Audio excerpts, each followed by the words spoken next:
It's been a good minute, but I hope you guys had your fillings of gifts and family time. But now I'm here to share something special with you, you all kind folks out there in the YouTube. It's really been a hell of a year for movies and television series. So with that said, I have come up with some big lists here of stuff I really enjoyed in cinema and stuff that kind of disappointed me a little bit in television.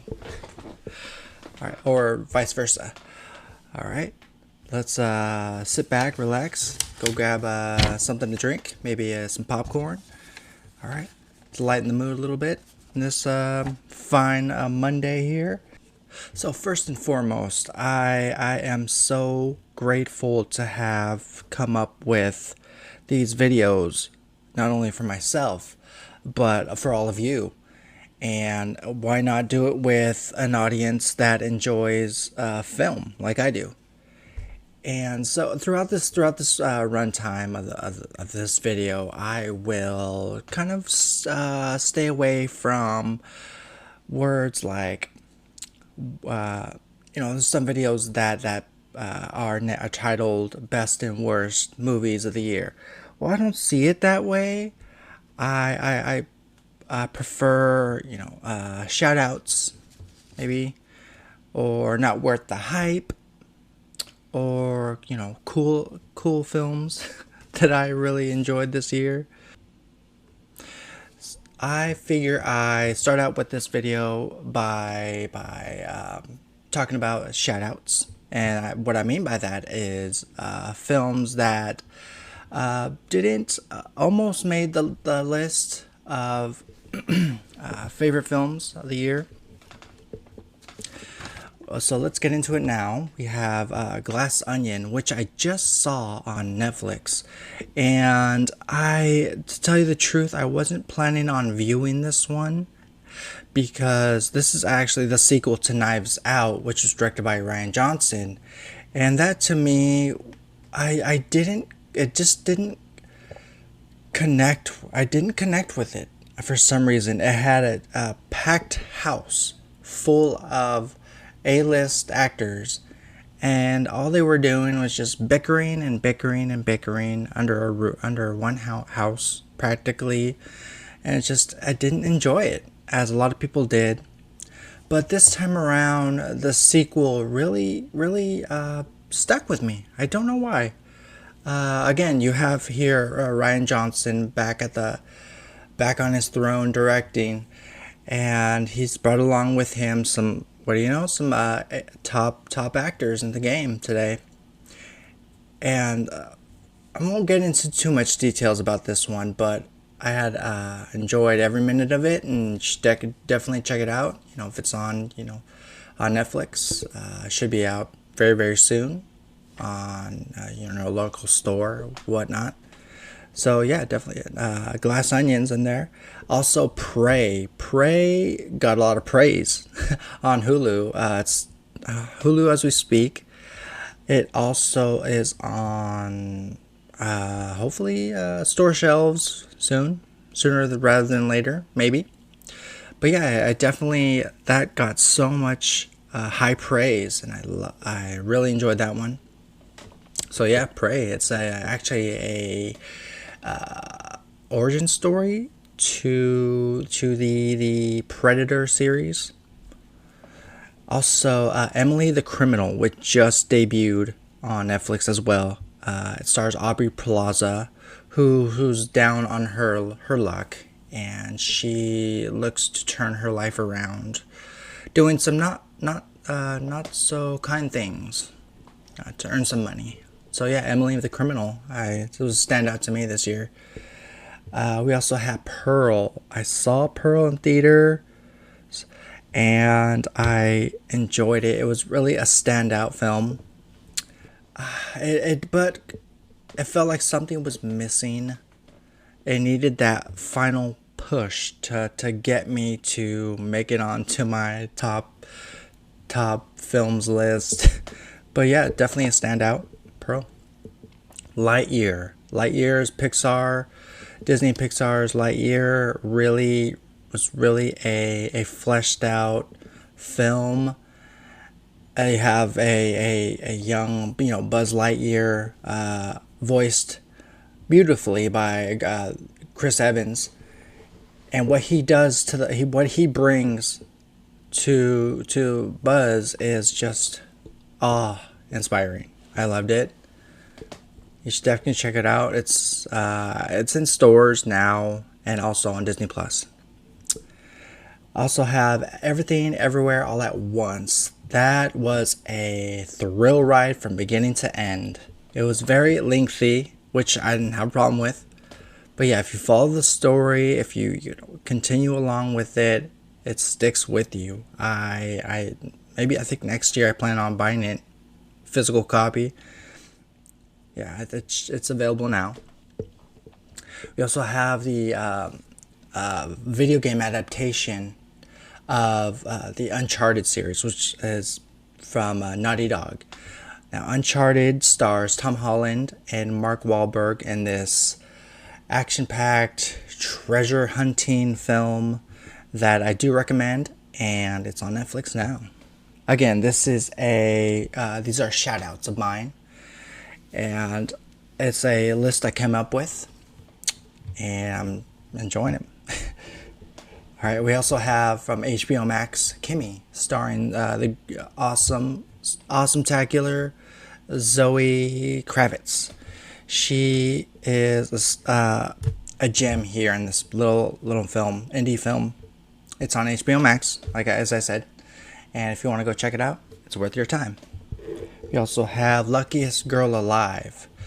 There is something very unique and special about Mila Kunis. She's becoming one of those standouts to me, and she has tackled from everything from comedy to drama. Now all she needs on her list is a horror movie. She'd be perfect for that, or maybe superhero movies as well. That's just my opinion, of course. Last, let's see. I saw Samaritan. Samaritan is in a way, sort of dips its toes into the superhero genre, and it stars the great Sylvester Stallone. Yes, you heard that right. Superheroes and Sylvester Stallone. Alright, it's on Amazon Prime currently as we speak. And last but not least, gotta give a big shout out to Dwayne Johnson, aka The Rock, in Black Adam. I saw this in theaters and I had a blast. Not many people like this one, but I did. As I said in my previous videos, I am a DC fan through and through, and I support everything that they put out, really. So yeah, let's move on. Let's keep this train rolling. 2022 brought us a lot, and I mean a lot, of entertainment. In the series department, television has really stuck out to me, and ever since the pandemic occurred back in 2020, streaming services really amped up their collection of shows, as well as hiked up monthly prices for people who want to keep watching. But I have here a list of shows that really stood out to me. It's a short list, but there's some I left out, but these are the really ones that caught my eye. So I have a series called Wolf Like Me. Now this is a short series. It's about 6 to 8 episodes, I believe, and it's on Peacock right now. It stars Josh Gad, who's this single father, and he meets this young lady who has a dark secret, and I'll just say that much, but it's really enjoyable. Yeah, Wolf Like Me, that's what it's called. Next up, we have the Midnight Club. So the Midnight Club is based on Christopher Pike's book, and it tells the story of some sick kids, and they come together in this facility. And what brings them together are these their stories, their life stories, and they kind of turn them into these fairy tales of sorts. And I'll just leave it at that. So yeah, if you want to check out The Midnight Club, it's a streaming series on Netflix right now. Next up, we have Paper Girls. This one really stood out to me. Sadly, it has been canceled. However, the first season is still hanging on for dear life on Amazon Prime. I don't know what they're gonna do with it. It's just there and it's just existing. I don't know why it's still there, but it is. This past year there's been a lot of cancellations as well, and that's really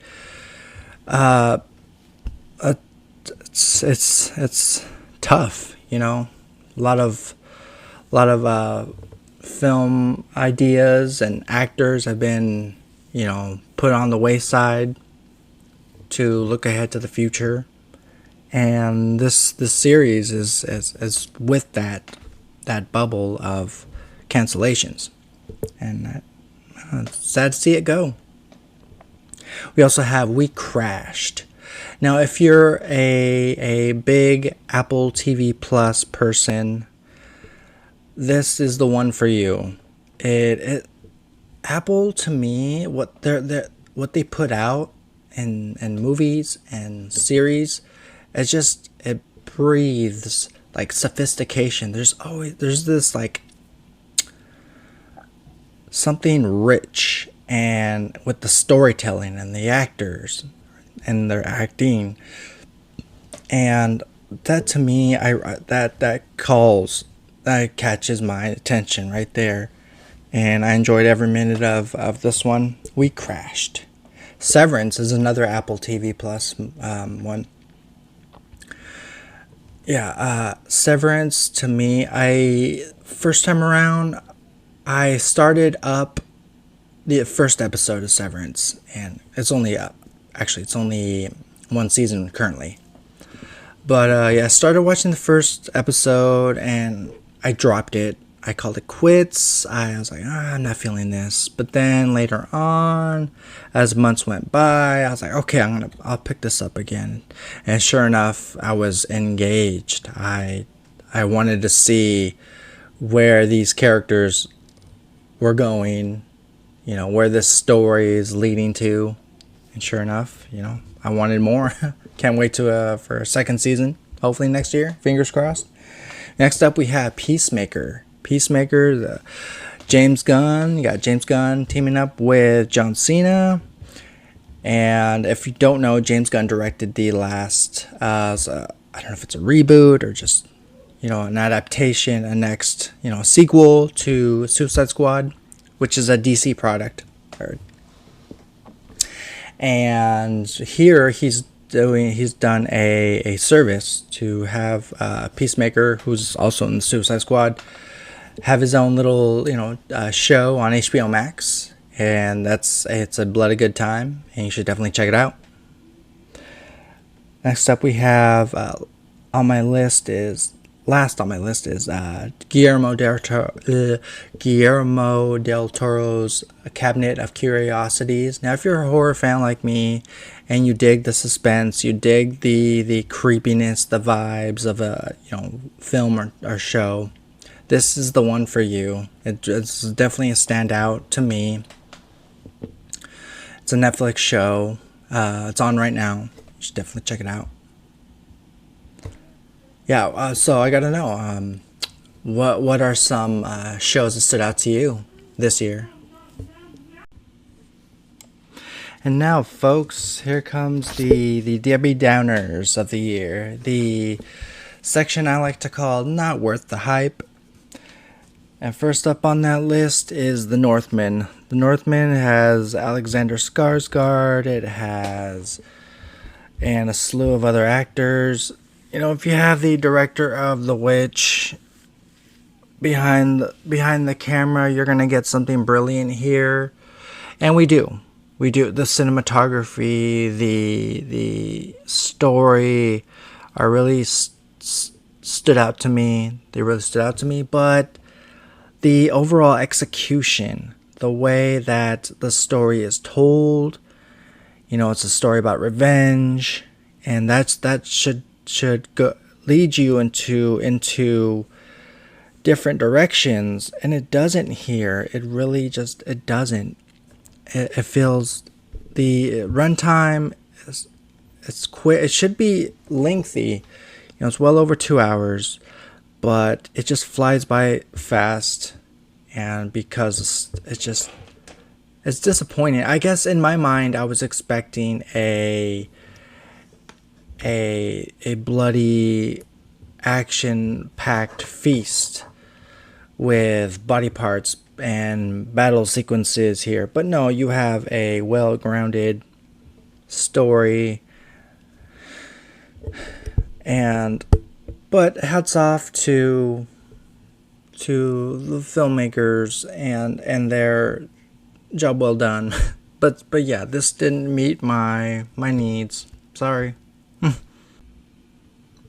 I kept an eye on the marketing for Beast, which has the great Idris Elba as a father of two young girls, and they're out on, just want to take a break from everyday life and so they visit this African savannah tour, and they see all, the sights and sounds of the African jungle.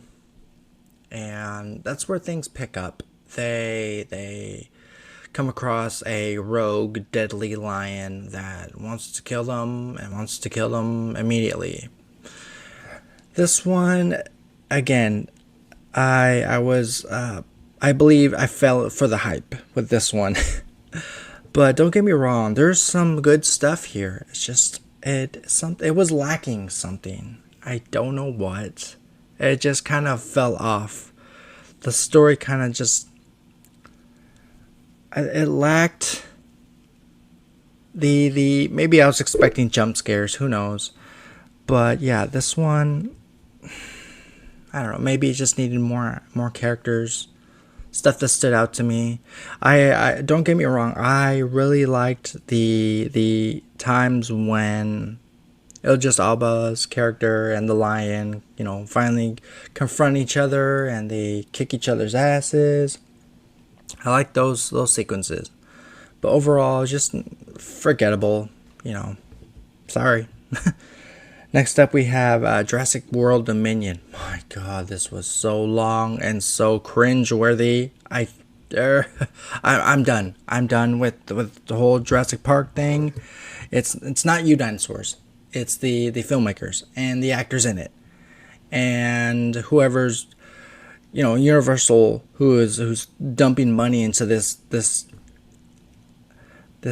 brand, and it's just a headache to even talk about it. Really, where I'm not gonna get into it. It's just it's not worth the hype. Moonfall is a disaster within itself, no pun intended. Roland Emmerich, you need to move on from disaster films. Yes, you've proved your point. You are the best when it comes to destroying, city-sized areas, and you've really got to move on, guy. I think this is the you peaked. You've told some amazing stories, but it's time to move on. So, and as I will say that about this Moonfall movie, move on. Not worth the hype. Next up, we Jeepers Creepers is out again. Easily forgettable. I saw it for you guys. I actually put out a review for it on my channel. You should definitely check it out. But yeah. I had a nice run, but I don't know why this continues. This continued series continues to be alive. It should be taken out back and shot dead. Sorry. Yeah, unless a director and has a pitched an idea, it'll be next thing that should come out is just a whole other reboot, really, at this point, if they have the guts. But until then, it's gonna be dead, to me at least. Alex Garland had put out Men, which is an interesting film to me.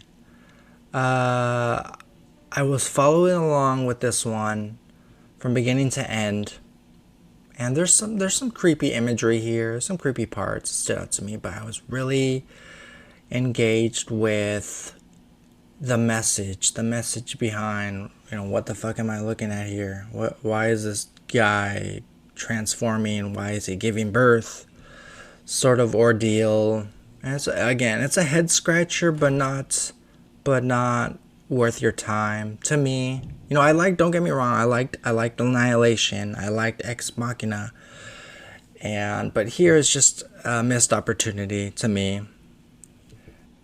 Okay, yeah, we've come to the part in this video where I'm going to talk about Halloween Ends, and just the thought of it depresses me. It's not worth the hype. It didn't live up to expectations. I'm glad it's over and done.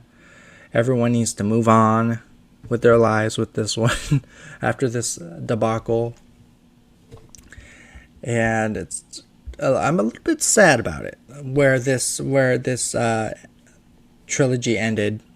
But, again, not worth the hype. It's time to move on.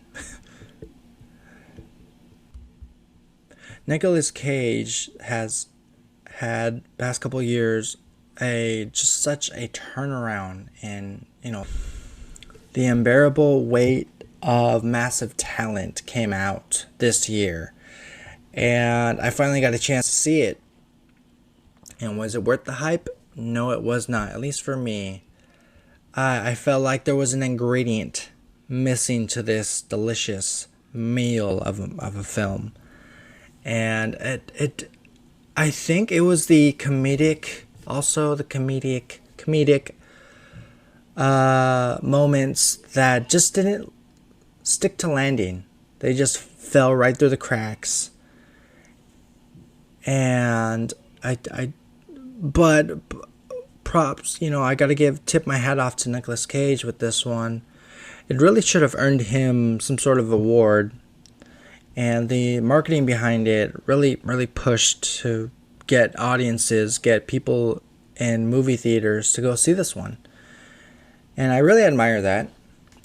But sadly, I waited till this was, dirt cheap to go rent one day.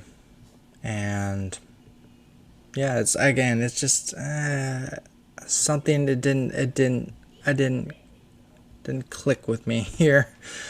But I still support the man. I will see what Nicolas Cage does next. I heard he's going to be in a Dracula film next. See how that turns out. Love the guy though. Last up on the not worth the hype list, we have The Man from Toronto. Now this is another collaboration between Kevin Hart and Netflix. This movie was, again, grinding teeth, or I should say pulling out a tooth here. There was not, 5 minutes, 10 minutes that went by that you didn't hear someone in the film say, "The Man from Toronto, the Man from Toronto." And also, there was a moment where Kevin Hart's vomiting. It was just one big argument in a room. It's just supposed to be an enjoyable action film. We have the likes of Woody Harrelson in here. But him and Hart didn't really... They had a connection, but they didn't have chemistry. Don't get me wrong, they're two likable actors. And one film, I think it's just the wrong timing. Maybe it's just the direction that this film went in. But yeah, not worth the hype, easily forgettable, The Man from Toronto.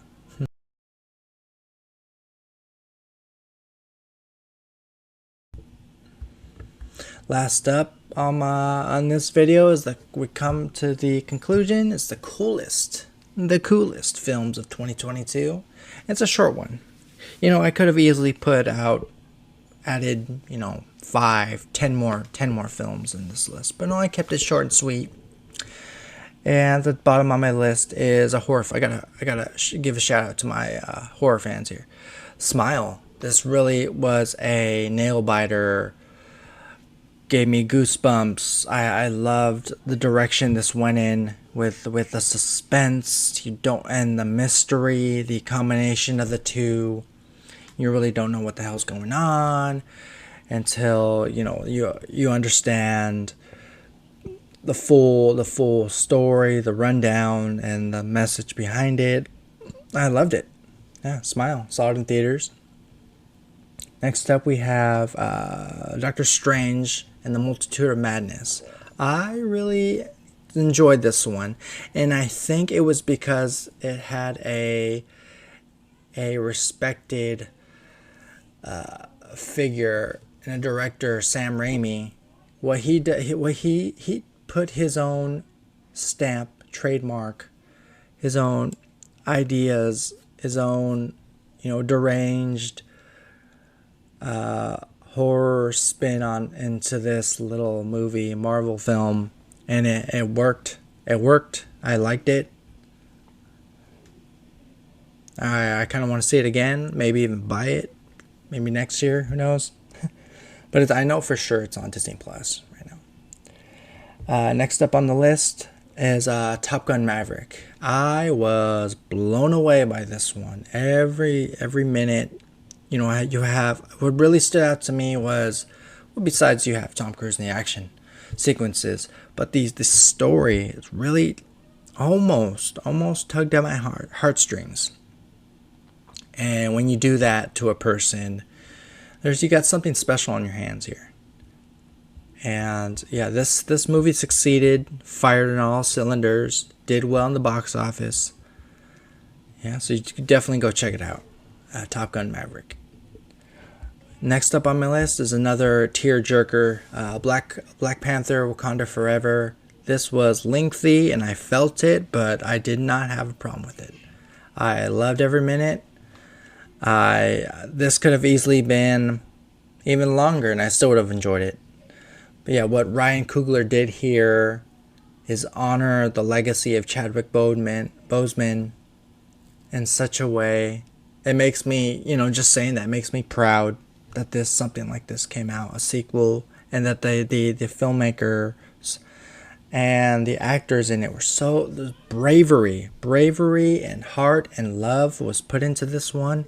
And I definitely do recommend you go see it. I believe pretty soon. It's coming to Netflix, Disney Plus. And my top film of the year, Avatar: The Way of Water. This one, I'm still speechless. I saw it in theaters. I don't want to see it again because I feel like it's not going to I'm not going to feel and capture that same thrill the first time around. But yeah, once it's out, and I will own it. Definitely add it to my movie collection. Well, that's it, guys. I hope you like this one. Give it a thumbs up, if you will. I'm close to 40 subscribers. I know it's not a lot.